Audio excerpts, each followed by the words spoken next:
જો બેટા તમે લોકો 12th પછી એન્જિનિયરિંગમાં એડમિશન લેવાના છો, તમારો ટાર્ગેટ છે નિરમા, કે મારે નિરમામાં જવું છે, તો બેટા તમને ખબર હોવી જોઈએ કે નિરમામાં એડમિશન લેવું હોય તો કેટલા રસ્તા છે જેના થ્રુ તમે લોકો નિરમાની અંદર એડમિશન લઈ શકો છો.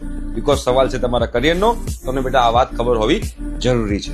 ઓકે, બીજી અગત્યની વસ્તુ, તમારે બેટા ગુજકેટ બોર્ડ ની પ્રિપેરેશન ફ્રી ઓફ કોસ્ટ કરવી હોય, JEE મેન્સ ની ફ્રી ઓફ કોસ્ટ પ્રિપેરેશન કરવી હોય તો સ્ક્રીન ઉપર નંબર આવે છે, એ નંબર તમારે વોટ્સએપ મેસેજ કરવાનો છે ગુજકેટ 2026 લખીને. બરોબર. હવે બેટા નિરમામાં તમારે બેટા એડમિશન લેવું હોય તો પહેલા આવે છે સ્ટેટ કોટા. સ્ટેટ કોટા એટલે શું? કે જેમાં તમે ગુજકેટ અને તમારું બોર્ડની એક્ઝામ એનું કમ્બાઇન જે રિઝલ્ટ બને એના બેઝ ઉપર તમે લોકો ACPC થ્રુ નિરમાની અંદર એડમિશન લઈ શકો છો. બીજો જે છે એ છે કોટા, જેને કહેવાય છે ઓલ ઇન્ડિયા કોટા, જેમાં JEE મેન્સ થ્રુ તમે લોકો નિરમાની અંદર એડમિશન લઈ શકો છો. એમાં તમારે નિરમાની વેબસાઇટ ઉપર એનું અલગથી ફોર્મ બહાર પડશે અને એ ફોર્મ જે છે તમારે ફિલ કરી અને આખા ઇન્ડિયાના તમામ વિદ્યાર્થીઓ ફોર્મ ફિલ કરતા હોય છે અને એમાં તમારો મેરિટ રેન્ક આવે તો તમે એમાં એડમિશન લઈ શકો છો. ત્રીજો જે છે એ NRI કોટા છે.